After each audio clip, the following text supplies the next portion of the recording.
Olá, turma, tudo bem? Aqui é o professor novamente João Marcos. Estou aqui para dar mais uma revisão do conteúdo dessa semana, ok? Então, se você tem alguma dúvida, né? Agora vai ser um momento para a gente, de fato, revisar, aprender algumas definições, que o objetivo aqui é a gente aprender mais o conhecimento e aí a gente aprofundar a cada dia. E a cada etapa e a cada semana a gente desenvolver melhor, tá bom? Então, pessoal, vamos lá. Começando por termometria, a gente teve aula sobre calor e temperatura. Então, pessoal, temperatura, pessoal, a gente viu a diferença também dessas duas coisas. Se você fez a atividade, você também vai entender melhor do que eu estou falando. Então a temperatura, pessoal, é o grau de agitação das moléculas que, ao ser aquecidas, elas começam a temperatura a ser aquecida e, na verdade, a temperatura vai variando. Então nós temos o que? Uma mudança, uma agitação das moléculas. E essa agitação, o quanto ela se agita, é o que nós chamamos de temperatura, ok? E aí, do outro lado, nós temos aqui o calor, né? Calor, pessoal, é a energia térmica em trânsito, né? Quando a gente está tendo uma energia entre corpos, sempre vai acontecer, né? A transferência de calor, de energia, sempre de um corpo mais quente para um corpo mais frio. Por isso que eu coloquei aqui até de vermelho, mais quente para um corpo mais frio. Então, um corpo muito quente, né? Próximo a um corpo frio, né? Não, pode ser nem tanto, na realidade ele não acontece muito quente, por exemplo, entre corpos, né, pessoas, nós temos que há uma troca de calor entre os corpos em determinado lugar, espaço, tá? Então, quando há essa troca de calor, eu estou transferindo energia, né? Essa energia nós chamamos de energia térmica, tá? E todo esse processo nesse sistema, nós chamamos isso de calor, tá? Ou seja, quando essas energias aqui, quando essas moléculas começam a se movimentar de um lado para o outro, começam a se agitar, elas começam também a transferir energia. E esse processo de transferência, né, vai gerar num todo, no sistema geral, um corpo transferir energia para o outro. Então isso nós chamamos de calor, tá? Então, nós temos uma representação, né? E aí a diferença entre temperatura e calor. Lembrando, pessoal, que o calor, né? Lá à frente vocês vão ver isso, mas eu vou já aqui adiantar também que o calor é medido, pessoal, em Joule, né? Pelo James Prescott Joule, né? Porém, pessoal, geralmente mais usual, né? No SI Joule também o mais usual é caloria, né? Que significa 4,8 aproximadamente, 4,18, perdão, joules, tá? Então vamos lá, ó. O calor é medido em caloria, certo? Caloria. E aí, vamos só lembrar que uma caloria, pessoal, tá? É equivalente a 4,18 joule, tá? Aproximadamente. Então significa que essa é a medida de calor que eu consigo em corpos, né? Então corpos, ao liberarem calorias, eles estão liberando calor, tá? Então quando eu digo que alguém está perdendo calor para o ambiente, né? O que acontece? Nós temos uma transferência, né? Uma mudança, uma perda de calor, uma perda de energia, tá? E quando você perde essa energia além, né? Claro, além do normal, que seria um resfriamento do seu corpo, porém do seu corpo externo, né? Só que internamente você está, né, com o seu corpo com alta temperatura ainda, tá? Uma temperatura normal. Então você sente suas mãos começarem a gelar, só que você observa em pontos principais que o seu corpo está quente, né? É a parte interna demonstrando a quantidade de calor que está havendo, tá, pessoal? Então, nós temos essa relação. Isso que eu tô falando, isso é quando nós estamos com febre, né? Isso é a representação de quando estamos com febre, tá? Ou seja, a perca de calor além do normal, por algum sistema imunológico, né, pessoal? Ou seja, o nosso próprio sistema, o organismo, ele perde tanto calor por conta de algum tipo de inflamação, né? Alguma dor, e aí ele começa a liberar energia além do normal. Pessoal, então, na termometria, o estudo, pessoal, é um dos estudos da termologia, que é o estudo das temperaturas, partes térmicas, né? E aí a gente vai ver algumas considerações aqui. Quais são elas, né? A gente viu sobre 3 tipos de escala, né? E tem uma a mais aqui que eu vou falar, que é uma mais um pouco mais diferente, de fato, sobre temperatura de graus Celsius, Fahrenheit e Kelvin. Nós vimos o quê? Que a temperatura Celsius, né, ela entra em ponto de fusão, né, o ponto de fusão, a fusão do gelo é 0 graus Celsius, né? Porém, nós podemos encontrar também temperaturas muito baixas além de 0 graus Celsius, tá, pessoal? Então, o Anders Celsius, né, ele fez vários experimentos testando, né, sempre com a água, tá? Então, o meio que ele utilizou, né, desse experimento, de fato, com termômetros caseiros também, foi encontrar, né, 100 unidades acima do gelo e concluiu que isso entrava em estado de ebulição. E aí nós temos hoje aí a unidade de 100 graus Celsius. Fahrenheit, pessoal, ele foi também um alemão, né? Anders Celsius já foi sueco, na verdade, Anders Celsius. E aí o que aconteceu? O alemão, né, Daniel Fahrenheit, ele, né, começou a utilizar outros meios, né?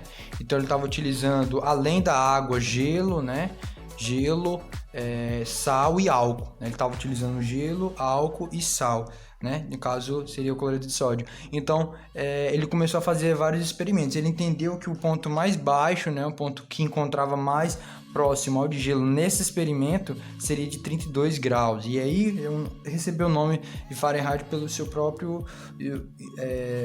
contribuição, sua própria invenção. Então 32 graus Fahrenheit ele encontrou mais baixo. E o ponto de ebulição, né, seria o 212 graus Fahrenheit, pessoal. O que Kelvin fez foi uma relação com pressão e gás, tá? Então ele começou a comprimir, a fazer também vários testes de compressão de gás e de pressão e gás, ou seja, 3 físicos, né, que estavam testando. E surgiu hoje, pessoal, testando várias coisas. E surgiu essas três escalas, tá, que a gente utiliza em determinadas situações. Por exemplo, a de Celsius a gente utiliza, né, no dia a dia. Em alguns países ele utiliza Fahrenheit. Por exemplo, nos Estados Unidos é medida a temperatura ambiente, a temperatura do clima em graus Fahrenheit, tá?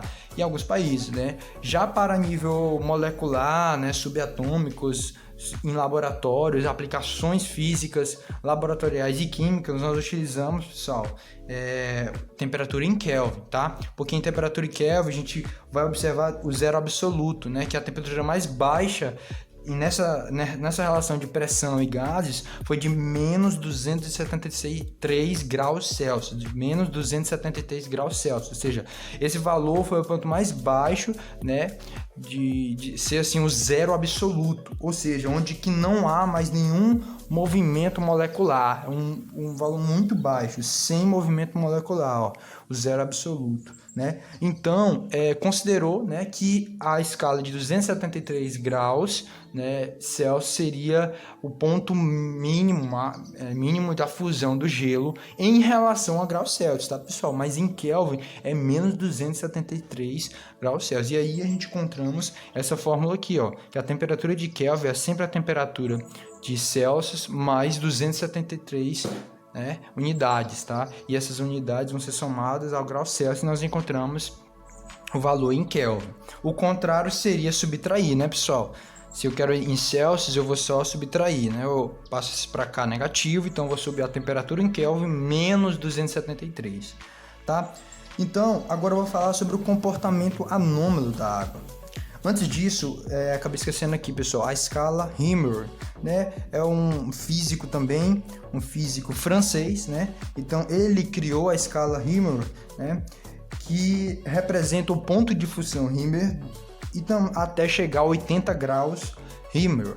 Então, essa relação ele fez também utilizando, né, experimentos de pressão e gás. O que acontece? Ele observou que nessa relação o ponto de fusão ainda continuava, né, sendo zero absoluto aqui, só que o ponto de ebulição chegou a 80 graus. No caso, nessa escala que ele propôs, foi Réaumur, né? 80 Réaumur, né? Então, a gente não chama... no caso, é o nome mesmo francês, né? Então, pessoal, é essa relação que nós temos. O outro comportamento que eu queria comentar com vocês, pessoal, era o comportamento anômalo da água, né? Isso é uma curiosidade porque várias pesquisas hoje estão acontecendo em função, né, desse movimento e desse comportamento. Qual é esse comportamento, pessoal? Lá no ensino médio a gente vai ver com mais cuidado isso, mas o que eu quero demonstrar aqui é que a água em relação a outras substâncias se comporta diferente. A maioria das substâncias, quando são aquecidas a uma variação de temperatura um pouco alta ou não, elas começam a dilatar, né? Molecularmente elas começam a dilatar. E levando essa temperatura constante, ela começa também a dilatar, ou seja, ela aumenta o seu volume ao se dilatar, ok? Ela aumenta o volume e depois se contrai, vai para o estado de solidificação, né? Estado sólido para o líquido. Quando ela volta, né? O oposto, ela se contrai. E o seu volume ela perde energia e aí as moléculas se contraem e nesse caso o objeto, o corpo, ele perde volume. Então o volume dele tende a diminuir, tá? Só que o da água, pessoal, é um caso interessante que em temperaturas de 0 graus Celsius a 4 graus Celsius, a temperatura, né, nessa variação, o comportamento da água é um pouco diferente. Ele começa, em vez de dilatar, ele começa a contrair, o volume dele começa a diminuir. Ou seja, vai caindo o volume dele. Ele começa aqui, ele vai diminuindo, em vez de aumentar. Só que aí, entre esse intervalo de 0 graus Celsius, temperatura, né, e um aumento de um aquecimento a essa temperatura, pessoal, ela começa a diminuir a temperatura, o volume, tá, em relação à temperatura. Só que depois de 4 graus Celsius acima, a água começa a aumentar o seu volume, e aí volta pro estado normal, que seria na maioria das substâncias. Mas esse aqui é um comportamento anômalo, ou seja, é um comportamento que não é normal, né, na maioria das substâncias, mas é natural para a própria água, né?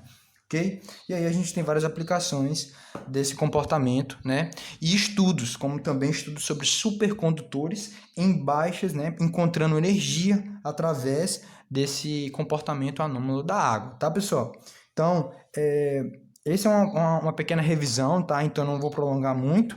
Ok, pessoal? Eu vou mostrar agora outra folha que fala sobre a conversão das escalas, se você ficou na dúvida. Que nós temos aqui, ó, a temperatura de graus Celsius vai estar para 5, assim como a temperatura de Fahrenheit de menos 32 sobre 9 é igual à temperatura de Kelvin menos 273, tá? Se a gente igualar essas duas equações aqui, ó, de Celsius para Kelvin, nós vamos ver que temos dois denominadores diferentes, iguais, perdão. Quando nós temos dois denominadores iguais, nós vamos cancelar, né, esses 5 e vai ficar somente esses dois aqui, ó, tá? E aí a gente conclui isso também, né? Então, pessoal, essa é a representação da conversão de escala, ou seja, se eu quero transformar só Celsius e Fahrenheit, então eu vou utilizar só essa parte. Se eu quero transformar de Fahrenheit para Kelvin, eu vou utilizar só essa parte da fórmula, ou seja, eu coloco o valor de Fahrenheit e vou encontrar o valor de Kelvin, tá? Se eu quero encontrar de Celsius para Fahrenheit, eu vou colocar o valor de Celsius aqui. Se eu quero encontrar de Fahrenheit para Celsius, eu vou colocar o valor da temperatura em Fahrenheit aqui e vou encontrar o valor de Celsius. Eu vou fazer os cálculos, né, de proporção para a gente resolver, ok? Bom, pessoal, tá aqui, essa é a conversão das escalas, de onde veio. Então aqui nós temos acima o ponto de ebulição da água e o ponto de fusão da água das substâncias, tá? Então, pessoal, na maioria dos casos a gente tem esse exemplo aqui, ó, que essa temperatura qualquer que eu quero, né, dentro de um intervalo de 0 graus Celsius até 100, eu posso encontrar qualquer temperatura. E eu vou pegar, né, essa distância aqui, ó, sobre essa maior, que seria ficar a temperatura de graus Celsius sobre 100, tá? Temperatura de graus Fahrenheit, que é 32, né? Menos, né, essa diferença dessa posição. E assim como de Kelvin para, né, 373 menos 273. Então, pessoal, resumindo, essa aqui é o porquê de que a gente utiliza aquela outra, né, fórmula, né? Veio daqui, o cálculo para encontrar a conversão de escala veio dessa representação, ok? Que no ponto mínimo de fusão em Fahrenheit é 32 e de ebulição 212. Em Kelvin, 273, tá? E o máximo 373, ou seja, 100 unidades a mais, tá? Então, pessoal, resolvendo os cálculos, a gente encontra esse valor aqui, tá? Não vou demonstrar por conta de que ao decorrer dos anos a gente vai observar melhor a demonstração dessa fórmula. Então, aqui é mais para a gente entender como é que funciona, tá? Essa representação, tá? Então, nós temos aqui que essa parte aqui da conversão das escalas, ela vem de uma razão, tá? Uma razão, teorema de Tales, que a gente vai pegar essa distância sobre essa distância sobre essa e essa distância sobre essa, e igualar todas elas, ó. Vamos igualar todas elas, igual aqui. E a gente vai encontrar essa tabela aqui, essa fórmula de conversão, ok? Então, pessoal, é isso. Até a próxima. Que Deus abençoe vocês. Qualquer dúvida pode deixar nos comentários, tá? E até a próxima. Tchau, valeu!